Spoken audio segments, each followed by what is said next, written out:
ಸಂಘಕ್ಕೆ ಆತ್ಮೀಯ ರೈತ ಮುಖಂಡರೇ, ಈ ನೇತೃತ್ವವನ್ನು ವಹಿಸಿರ್ತಕ್ಕಂಥ ನಮ್ಮೆಲ್ಲರ ಹಿರಿಯರು, ನನ್ನ ಆತ್ಮೀಯ ಸಹೋದರ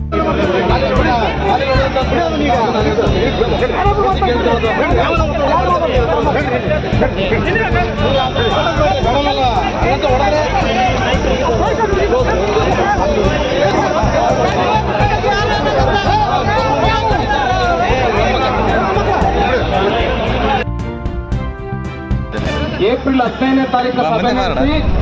ಮಾರ್ಚ್ 15ರಿಂದ ಮಾರ್ಚ್ 25ರಿಂದ ಏಪ್ರಿಲ್ 15ರವರೆಗೆ ಖರೀದಿ ಪ್ರಕ್ರಿಯೆ ಮಾಡ್ತೀವಿ ಅಂತ ಏಪ್ರಿಲ್ 15ನೇ ತಾರೀಕು ಮಾಡಿರೋ ಪ್ರೊಸೀಡಿಂಗ್ಸ್ ಅಲ್ಲಿ ಸೇರ್ಸಿರೋದು ನೋಡಿದ್ರೆ ಎಷ್ಟೊಂದು ಅವೈಜ್ಞಾನಿಕವಾಗಿದೆ, ಮತ್ತಷ್ಟೊಂದು ಬೇಜವಾಬ್ದಾರಿಯಿಂದ ಇದೆ ಅನ್ನೋದು ತಕ್ಷಣಕ್ಕೆ ಕೂಡ ಅನ್ನತ್ತೀವಿ. ಒಂದು ಯಾವುದೇ ಒಂದು ಮೀಟಿಂಗ್ ನಡೆದ್ರೆ ಹಿಂದಿನ ದಿನದಿಂದ ಖರೀದಿ ಕೇಂದ್ರ ಕರಿತೀವಿ ಅಂತ ಹೇಳಿ ಮತ್ತು ಏಪ್ರಿಲ್